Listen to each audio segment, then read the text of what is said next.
No dia 2 de abril, comemoramos o Dia Mundial do Autismo, data em que serve para conscientizar a população sobre o autismo, um transtorno no desenvolvimento do cérebro que pesquisas indicam que atinge 70 milhões de pessoas no mundo. Hoje, Vivenciando a Educação traz o relato de 3 pessoas que têm convivência com o autismo e, claro, esclarece algumas dúvidas para você. Para começar o nosso programa de hoje, eu recebo o Arthur Vitor Rigatti, que é professor de Educação Física Profissional. E, Arthur, tu trabalha especificamente com crianças e adolescentes que são autistas? Exatamente. Nós trabalhamos com crianças, com o João especificamente, com o João Pedro, que é um menino de maravilha, que a gente iniciou o trabalho, entende? E tem sido muito gratificante o trabalho com o João Pedro, porque é um aprendizado, né, bem constante, é uma experiência nova, um desafio, e a gente está procurando se adequar na medida do possível para que ele tenha um grau de excelência melhor. Nós conversávamos antes que você tem essa experiência já com o futsal. Como é que foi transformar isso e adaptar isso à relação com o autista? Olha, eu não vejo, a gente chama de, na verdade, né, de crianças típicas. Eu trabalhei com crianças típicas 22 anos, né, com futsal, com treinamento esportivo, e eu não vejo tanta dificuldade. Porque nas valências físicas, a criança autista, ela é até mesmo mais desenvolvida que uma criança típica. Porque ela tem uma facilidade de utilizar as duas mãos, ela é ambidestra, entendeu? Então, tanto com as mãos quanto com os pés, a questão de motricidade, de lateralidade, de orientação espacial, são todos conceitos e valências que tu trabalha com facilidade. E a maior... Eu penso que o maior desafio que você tem para você adaptar é você se adaptar. Entendeu? Eu sempre digo que não tem criança complicada, tem adulto complicando. Então, se você se adequar com o quê? Com você saber que ele vai ter aquele momento que ele vai dar a corridinha de um lado para o outro, que ele vai fazer o flapping, o movimento das mãos, entende? E principalmente você tem que se preparar para o quê? Para você captar o momento, você ter o feeling para captar o momento de que agora eu posso trabalhar ele, entendeu? E se preparar, porque você sabe, às vezes tu vai querer abraçar ele não vai querer te abraçar, às vezes tu vai cumprimentar, ele não vai te cumprimentar, o contato visual vai ser uma coisa que às vezes ele vai fazer, às vezes ele não vai fazer. Então, mais a questão tua de adaptação e principalmente amor e paciência. Se você não tiver paciência, se você não tiver envolvimento, você faça um favor e você não trabalhe com autista. Entendeu? Que aí você pelo menos não vai estar atrapalhando. Se você quer colaborar de verdade, você tem que se preparar, você tem que se adaptar. Entendeu? Você tem que partir de você. Não, eu quero fazer diferente, eu quero fazer a diferença. Então, para você fazer diferença, você fazer a diferença, você precisa muita atenção, você precisa muita tranquilidade e, principalmente, se dedicar. Tu tem que procurar, tu tem que buscar informações, são coisas que são pouco conhecidas, poucas pessoas falam com propriedade sobre o assunto, muita gente divaga, mas poucas pessoas realmente têm conhecimento de causa para falar do assunto. Então é um aprendizado para ti e um aprendizado para a criança. E como é que é essa dinâmica de trabalho que você faz com o João? Olha, assim, com o João Pedro a gente trabalha da seguinte forma. Nós, quando começamos, o João, na verdade, ele não gostava nem de ir para o ginásio. Então começa a desadaptação dele querer ir, dele deitar no chão, dele não querer sair de casa para ir. Então você tem que ter aquela paciência, você tem que ter o tempo, entendeu? Você tem que ver de que maneira você tem que se aproximar dele. Por onde eu posso chegar no João? Não, mas então nós vamos criar alguma coisa de positiva que faça com que eu leve o João. Entendeu? Então, com o João, nós pegamos e nós fizemos como? Nós começamos dessa maneira. No começo, ele não queria muito fazer. Depois, ele se adaptou e começou a ter vontade de fazer. Então, nós procuramos ir incrementando. Por exemplo, hoje o João, ele anda de bicicleta, entendeu? Que é uma coisa difícil de ser conseguida, mas foi todo um processo de se arrastar em cima do banco, de aprender a gatinhar, que o autista não gatinha, entendeu? Não engatinha. Então, dele aprende, daí depois o movimento com o pé, dele se equilibrar em cima, entendeu? Então, tem uma série de coisas e principalmente a tua paciência, porque tu tem que saber que, primeiro, ele vai estar disposto a fazer, vai estar disposto, mas você tem que se superar. Entendeu? Você tem que fazer. Hoje a gente chega com o João no ginásio, o João ele já chega feliz, ele já chega para brincar, ele já corre pegar a bicicleta dele, ele sabe onde que está a bicicleta dele guardada, ele sabe o cadeado, entendeu? Para colocar. Então a gente faz o quê? A gente faz um alongamento com o João, então, a gente faz um alongamento, a gente faz trabalho de lateralidade, de equilíbrio, entendeu? De orientação espacial, ele anda de skate. ele faz as curvas com skate, então são uma série de coisas. E nós temos também, durante a semana, nós temos a ecoterapia. Que na ecoterapia, eu sempre digo que ele herdou do seu Vitorino, que era o nosso avô, que era o vô dele, o bisavô dele, ele andou a facilidade para andar a cavalo.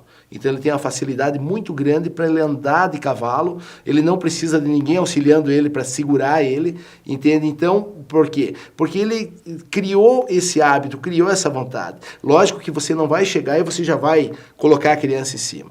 Então a questão da adaptação, de tratar o cavalo, de buscar o cavalo, de encilhar, de fazer uma série de coisas no processo, começando lá com a professora ou com a terapeuta ocupacional, de mostrar as figuras, de organizar o processo, de ele saber em que momento ele está e o que vai acontecer.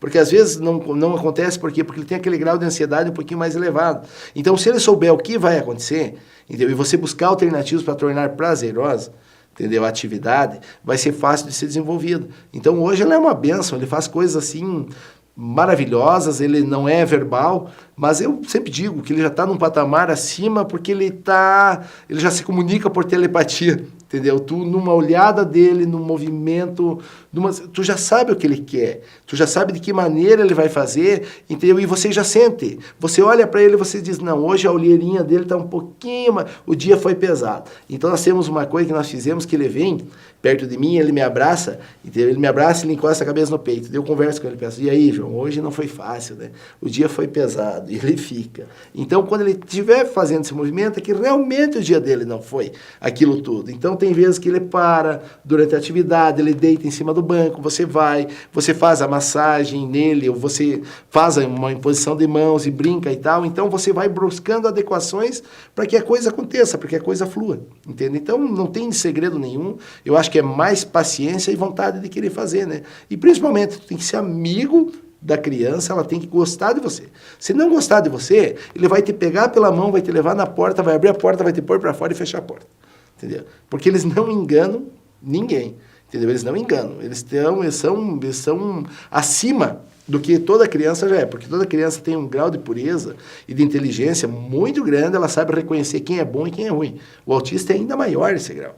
Entendeu?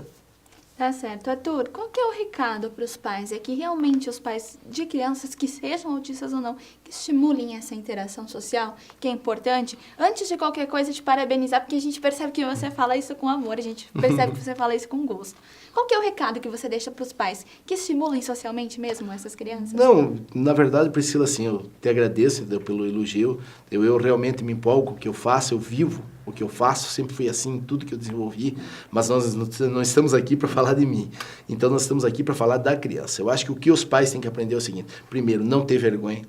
Ele não precisa ter vergonha de nada. Agora, se eu for na pracinha e o meu filho ele correr de um lado para o outro, ele fizer um movimento, a criança tem que entender, as outras crianças também têm que entender que existem pessoas diferentes. Entendeu? Então, se você souber que as pessoas são diferentes, ele vai crescer um cidadão muito mais consciente, pois que ele é típico, ele teve então, digamos que ele, entre aspas, ele teve a sorte de nascer normal em todos os conceitos, em todos os princípios. Então, ele tem que ter um grau de compreensão maior para aceitar as diferenças. Então, se ele for consciente desde pequeno, ele não vai ser racista, ele não vai ser homofóbico, ele não vai ser um monte de coisa que, às vezes, lá no futuro, entendeu? Espelha aquilo que ele foi de pequeno, que os pais deixaram de ensinar. Então, não tenham vergonha, procurem ajuda, entendeu? Se você não consegue, procurem ajuda, criem grupos, que nem a AMA em Chapecó. É excelente a condição de juntar as pessoas com ideias diferentes, para fazer tipo grupo de ajuda, porque nem todo dia é fácil de ser vivido, entendeu? Só que se pra gente é ruim, para a criança é a mesma coisa, então nem sempre ela vai estar disposta. Às vezes ela vai estar mais agressiva, às vezes ela vai estar mais disposta a fazer as coisas. Então nós temos que estar cientes de uma coisa, que ele não é um ser abstrato, ele é, em primeiro lugar, uma criança, ou se ele é um adulto, ele tem uma individualidade, ele tem as peculiaridades que precisam ser respeitadas.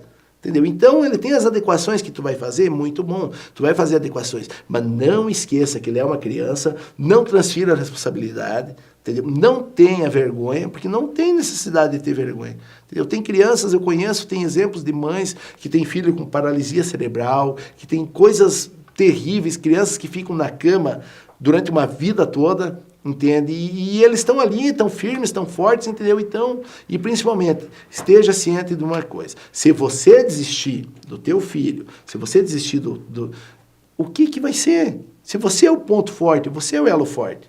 Entende? E dizer também que eu não teria conseguido nada com o João, se não fosse a boa vontade dele, se não fosse o trabalho que a mãe dele e o pai dele fazem, que o Márcio e a Andréia fazem com ele, que é o principal, que a base tem que ser de casa. É que nem pais que transferem a educação para a escola, que é um erro. Acho que a base familiar é tudo, entendeu? Então, tu tem que ter base familiar. Tem a avó dele, tem o vô, entendeu? Tem a Vitória, tem a Josi, tem um monte de gente que... Então, tem a Alice, tem o Regis, tem uma série de pessoas que colaboram, entendeu? Tem a doutora Nilra, tem a Patrícia, a fonoaudióloga. Então, é uma série de pessoas que são conceitos que tu traz a experiência de cada um e você faz um todo. E aí, o todo, ele se torna qualidade. Por quê? Porque todo mundo está comungando um bem comum. É aquilo ali, é o mesmo objetivo. Então, se é o mesmo objetivo e a criança é a mesma... Nós temos que se adequar para o quê? Para que a coisa aconteça a contento. E lembrando também, né, gente, que limites todos nós temos. E o que a gente precisa é superar esses limites, cada um, e ter uma cooperação mútua. A gente sempre diz que não é um mundo melhor que a gente precisa, mas sim de pessoas melhores para o mundo, para que as coisas realmente aconteçam. Então, no próximo bloco, a gente conversa com a mãe do João Pedro e a gente vai saber como é que é a realidade e a rotina dele com a família. Eu volto já.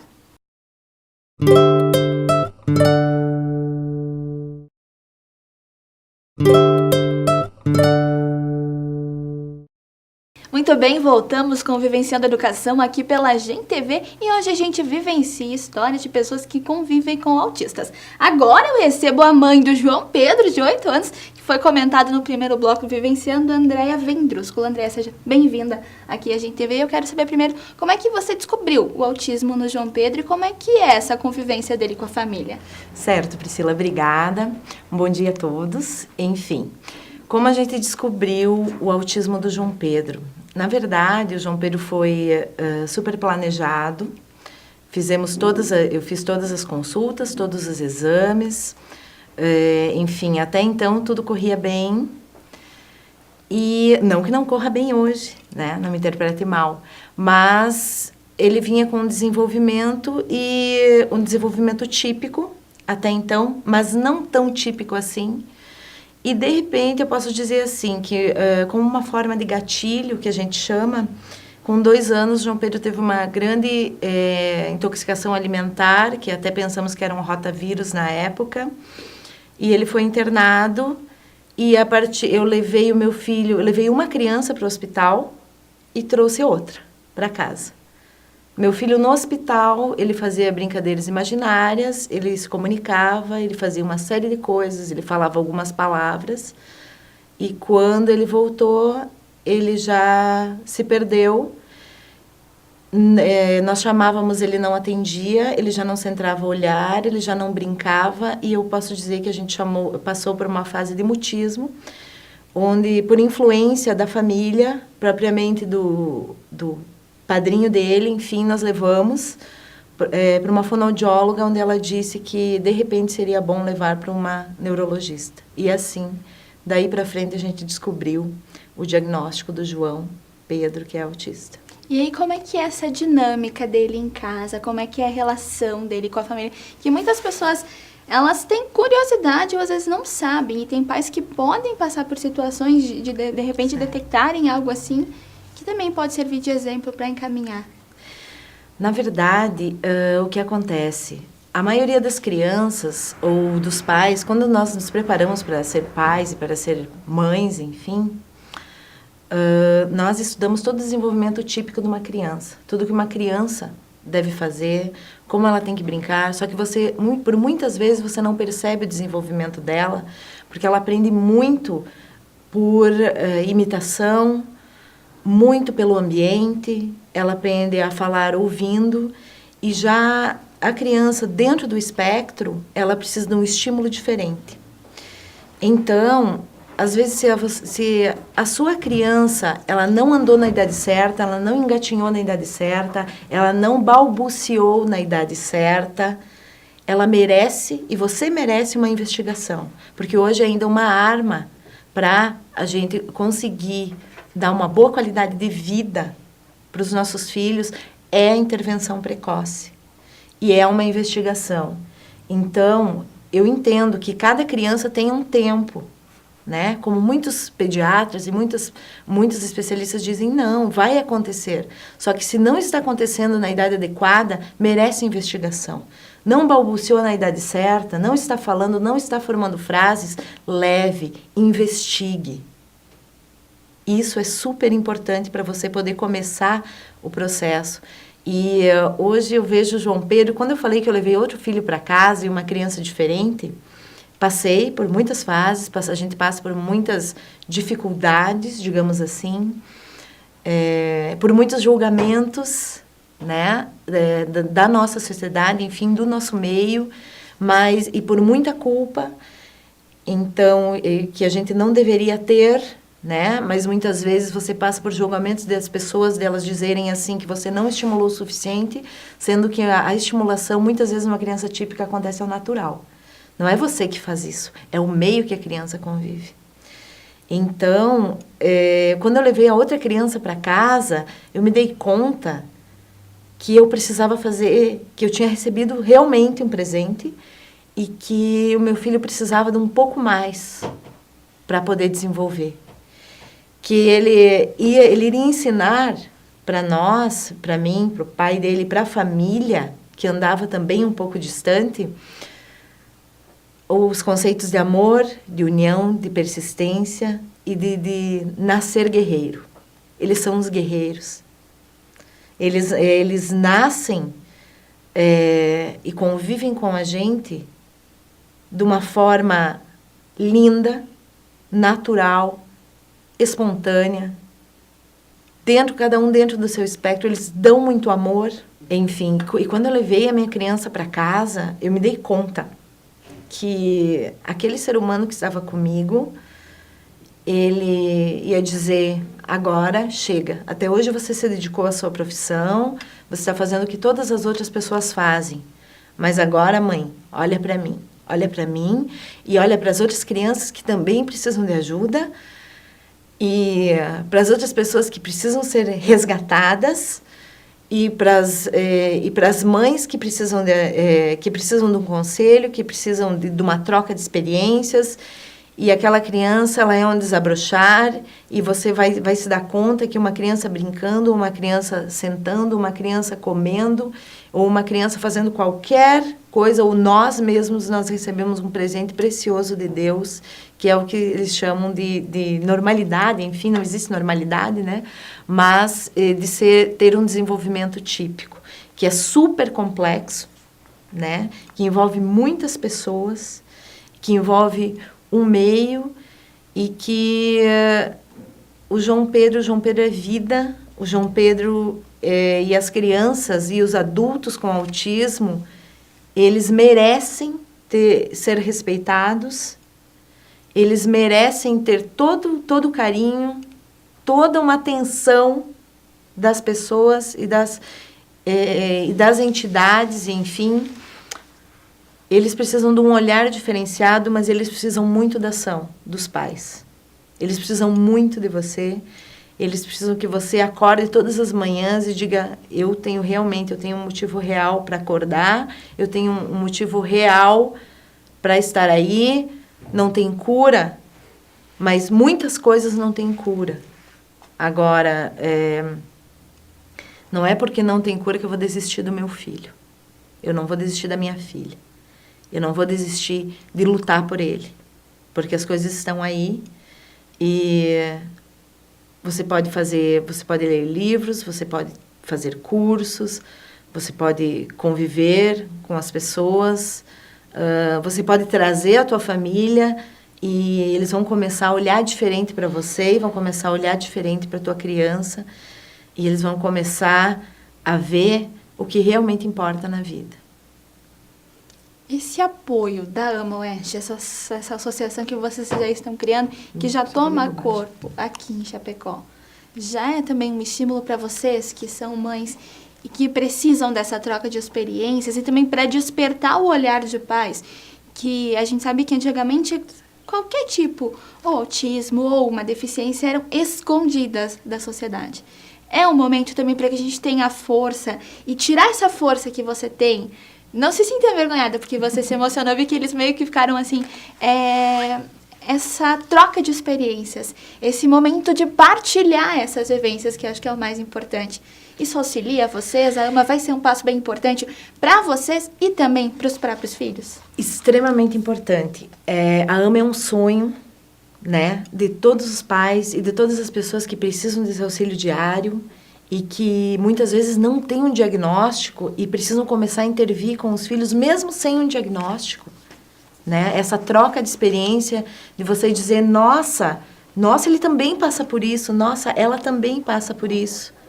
Gente, olha a valorização da vida, a valorização do ser humano, essa troca de experiências, essa troca de terapias, de métodos, de peculiaridades, de particularidades, de apoio, de saber que existem muitas instituições e que os pais têm, e os profissionais, enfim, eles precisam andar juntos, eles precisam ver na criança a possibilidade de crescimento deles e da criança.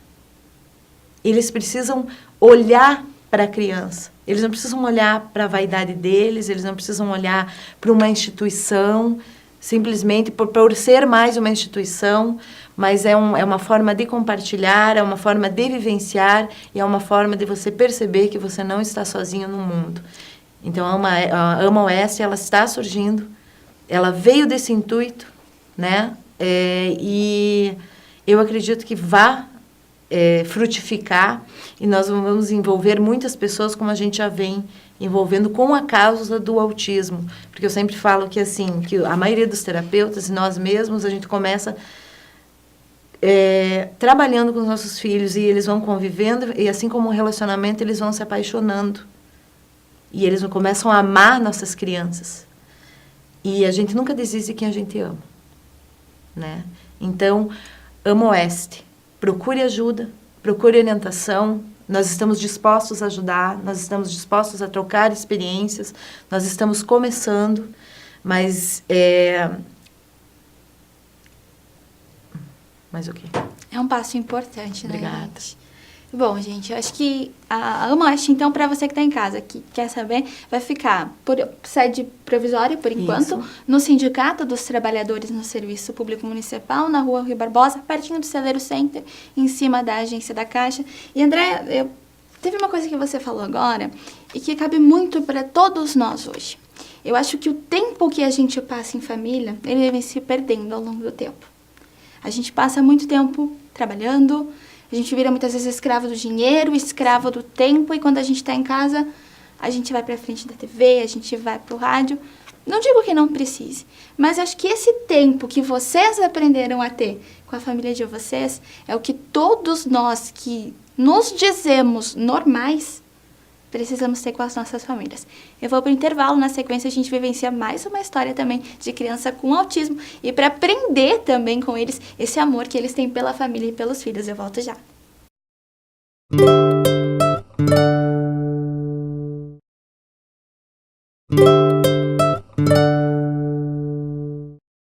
Muito bem, voltamos com o Vivenciando Educação aqui pela Gen TV. E nesse último bloco a gente vivencia mais uma história de mãe que vai falar sobre o seu filho que tem autismo. Eu converso com a Rosane Tormo, ela que tem o filho Diogo de 9 anos. Rosane, como eu falei com o André antes, quero saber como é que foi diagnosticado o autismo no Diogo e como é que é essa convivência dele com a família.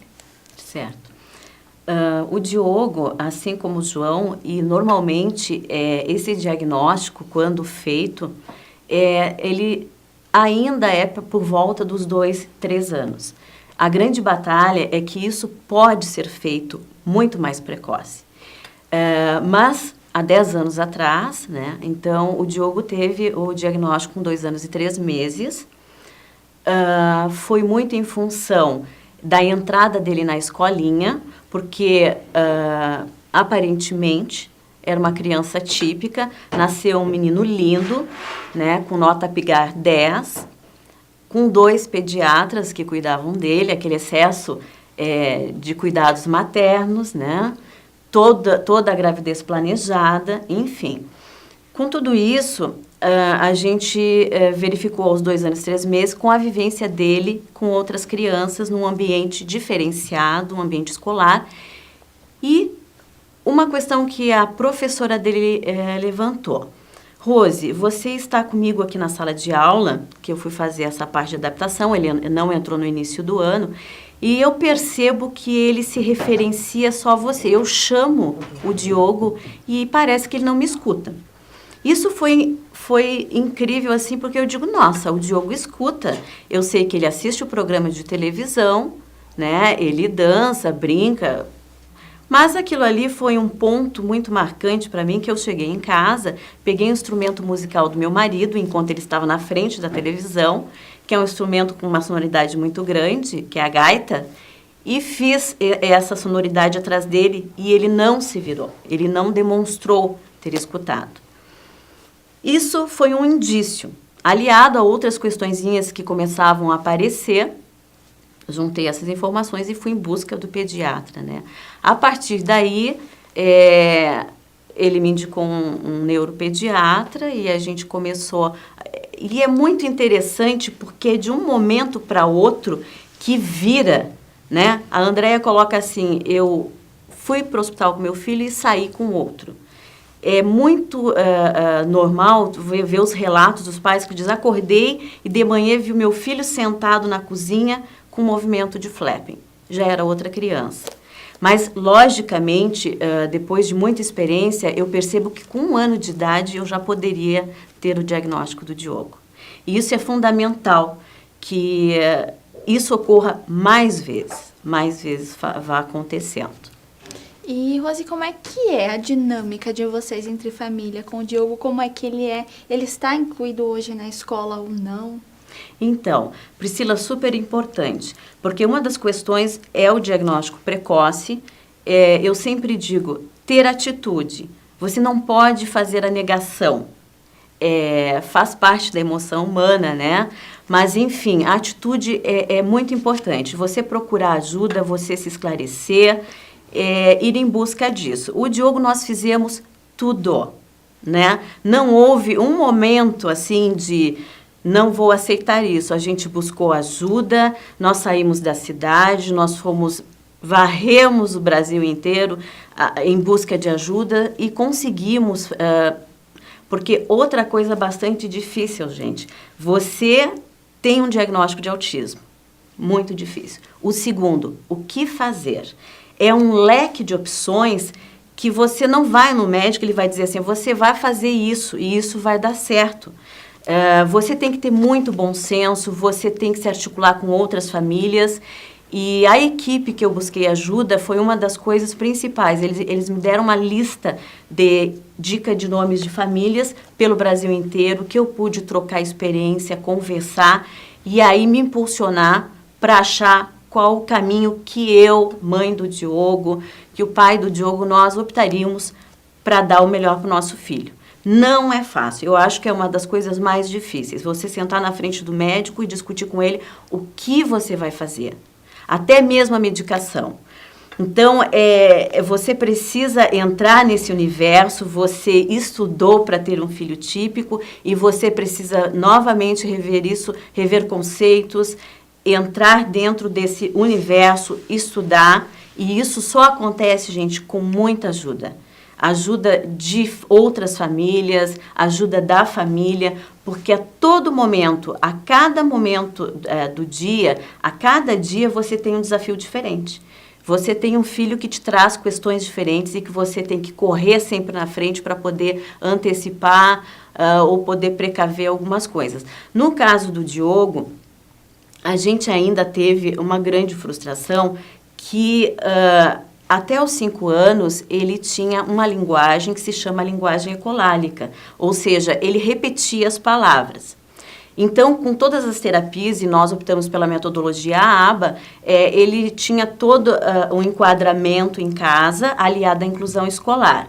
Para quê? Para que ele pudesse focar, que é uma das grandes questões da criança com autismo, né? É ter aquele foco para o aprendizado. Nós conseguimos dar todo o enquadre, e O Diogo estava no boom, no momento boom dele, ou seja, ele já conseguia interpretar a questão da funcionalidade na linguagem por muitos momentos. Então, assim, ó, o autismo tem a questão da seletividade alimentar. O Diogo basicamente se alimenta de iogurte. Então, nós chegávamos na frente da geladeira, Diogo, o que você quer? E ele já completava a palavrinha, iogurte, eu quero iogurte, e assim com muitas outras. Ocorreu uma situação aos 5 anos, que é a epilepsia. Custamos muito a conseguir ter o diagnóstico dessa questão que se atravessou, aliado ao autismo. Por quê? Porque é muito difícil qualquer formato padrão para o autismo, é difícil. Se você vai levar o seu filho no consultório médico, você tem que ter uma amiga, além de médica. Porque ela tem que prever que o seu filho, às vezes, não vai ficar na antessala, que o seu filho vai ter um horário específico para conseguir fazer um exame, né? Então, para poder fazer um exame e detectar a epilepsia, ele tem que estar dormindo. Para fazer o Diogo dormir, eu levei quase 1 ano. Para conseguir fazer esse exame, a gente levou quase 1 ano. Então, assim, ó, foi muito importante a ajuda que eu tive da médica, né, a neuropediatra do Diogo aqui em Chapecó, a doutora Kátia, que com o tempo nós conseguimos fazer isso, a gente conseguiu detectar, e a partir daí aconteceu uma coisa que o Diogo... Não tem problema. Isso aqui que realmente nos impulsiona, porque você faz a coisa correta, você se dedica... E acontece, a vida é isso, gente. A vida é atitude. Isso que eu sempre digo. A gente tem que se superar e a superação vem com a ajuda das pessoas. E o amor, né? Enfim, o Diogão teve essa questão, ele teve perda da linguagem. O outro médico dele, o doutor Cristiano, um psiquiatra que nos acompanha hoje, ele sempre explica assim, ó, houve uma ida dentro do espectro autista, que a gente fala, de um nível mais leve, médio, severo, o Diogo passou para o lado mais sombrio. Então, hoje eu sou a voz dessa mãe que tem um filho com diagnóstico de autismo severo. E aí são outras peculiaridades, são outras necessidades que a gente quer dar voz, né? Nós precisamos de um hospital que entenda essa necessidade. Eu passei por várias situações em hospitalar. E hoje, posso dizer que aqui na Unimed Chapecó eu tenho um tratamento diferenciado. Mas foi preciso que eles aprendessem comigo, entendeu? Porque até as enfermeiras, olha, que legal, você consegue dar remédio para o Diogo. Eles passariam uma tarde inteira. Então, existe N situações variáveis que a gente precisa levar em consideração. É um atendimento realmente diferenciado. Eu não estou dizendo isso porque é o meu filho. É uma condição do autismo que precisa. Eles têm que eu acho que é a palavra-chave, um problema seríssimo de desintegração sensorial. Então, isso passa pela questão da oralidade, a seletividade da alimentação. O meu filho ficou 1 ano sem comer comida, né? A maior parte da vida dele, ele come iogurte, são alimentos mais pastosos. E tudo isso requer todo um trabalho para que você possa estar fazendo com que ele avance nisso aí e traga mais qualidade de vida, né? Então, para você fazer seu filho tomar um remédio, passa por essa dificuldade também. Então, tudo isso aí você vai aprendendo, você vai trocando experiências e você precisa que as instituições, que as pessoas aprendam também com a gente, com os pais. A gente tem muito a ensinar, porque a gente convive diariamente, 24 horas por dia, né? E não é o autista, é o Diogo, é o João. E você vê que eu falo muito mais em meninos, eu cito o nome mais de meninos. Isso é uma questão importante, assim, o autismo, ele normalmente não, mas enfim, a incidência é muito maior em meninos. Então, mais uma característica que está sendo, muitas pesquisas estão ocorrendo atualmente, porque a gente sabe que está como se fosse uma epidemia, né? Então, muitos pesquisadores, nós temos um pesquisador brasileiro que mora na Califórnia, o Alice Motter, eu gosto muito de falar sobre ele, porque é uma pessoa que está vivenciando por ser pai, ele é pai de uma criança com autismo, então a gente sente assim, ó, além da sabedoria, da pesquisa, a dedicação. E a gente acompanha ele no Face, ele posta diariamente sobre a vida cotidiana dele, sobre as pesquisas. E ele está trazendo, desde 2010, ele trouxe um alento para os pais. Ele começa a descobrir, porque antigamente, e ainda diagnóstico é dado clinicamente. Você olha e você enxerga um comportamento. Você enxerga que o seu filho não tem uma linguagem normal, mas não tem um exame que vá fazer com que, é isso, é por isso, não tem um registro genético como a síndrome de Down. Então, tudo é muito, difícil. E ele é uma das grandes conquistas brasileiro que está trazendo para a gente mais conhecimento e, quem sabe, um dia, como ele diz, a cura, né? Ou, pelo menos, vamos tirar esse tabu. Quem sabe consiga se desenvolver medicações apropriadas, que hoje não existe para autismo, e que o Diogo, por exemplo, toma inúmeras medicações, precisa, em função de todas as comorbidades que ocorreram, e a gente sabe que não são adequadas, né? Então, a nossa grande batalha é pela via da ciência, é pela via da inclusão, é pela via do respeito, né? São várias batalhas que a gente enfrenta. Rose, quais são, ou um momento que tenha te marcado, assim, nessa tua convivência com o teu filho? A gente, vou cutucar um pouquinho agora, Rose, assim, a gente sabe que as demonstrações de afeto das crianças, o abraço, isso é uma parte difícil para vocês que são mães? Uhum. O grande desafio, e aí acho que o Rigotti trouxe com muita pertinência, é a conexão, né? Não vai existir, o seu filho não é verbal. Como é que você faz para descobrir que ele está com uma dor e em que lugar? Eu acho que para mim isso é o mais difícil, que eu sempre digo para eles, me ajudem, né? Nesse quesito. Imagina você ver o seu filho chorando e você tem que descobrir o motivo disso. Mas o Rigotti trouxe essa questão assim da conexão, né? Hoje eu digo que eu olho o Diogo e nós nos comunicamos. Existe um ser vivo, existe um ser desejante e eles são grandes guerreiros, assim como disse a Andréia. Eles conseguem superar toda essa vivência que é uma grande batalha. Eu sempre digo, a criança com autismo, ela acorda, e no momento que ela acorda, ela já tem que brigar com o universo, porque o corpo dele não está auxiliando, né? Então, essa questão da desintegração sensorial, você imagina, ela passa pela oralidade, mas ela passa por escutar sons, ela passa por enxergar, de repente essa luminosidade aqui poderia desestabilizar o Diogo, como ocorreu. Nós quisemos levar ele numa festa natalina na cidade e toda aquela luminosidade, toda aquela questão de muita gente desestabilizou na hora. Você quis levar o seu filho para se divertir, você corre e busca na sua casa esse amparo. Então, tudo isso faz a gente pensar que são grandes guerreiros, porque acordar, respirar, comer, ouvir, tudo para eles passa por um exercício profundo de enfrentamento. Então, a gente precisa entender esse universo para auxiliá-los. E não, às vezes, a pessoa quer chegar e dar aquele abraço. Vamos com calma, talvez assim, um olhar mais amoroso, chegar com mais calma, você vai conseguir fazer essa conexão, né? E ele te ensina muito, você tem que ter essa paciência, esse olhar, para poder realmente dar esse salto junto com seu filho.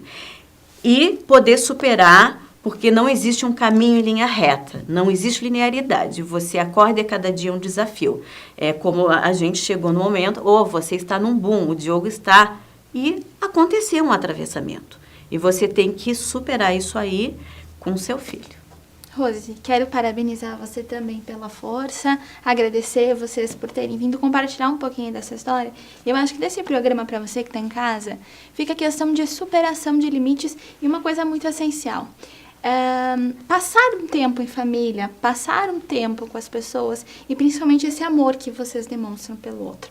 A gente sabe que muitas vezes a gente reclama do tempo, a gente reclama da falta de tempo, mas essa conexão se faz muito importante. Individualidade, as dificuldades, todos nós temos. O que é importante é que a gente supere isso todo dia e principalmente que a gente tenha esses espaços, como vocês que estão criando a AMA, de troca de experiências. Um beijo grande para você que está em casa, fica a dica para vocês. Parabenizo vocês e semana que vem a gente volta com mais Vivenciando Educação aqui pela Agem TV.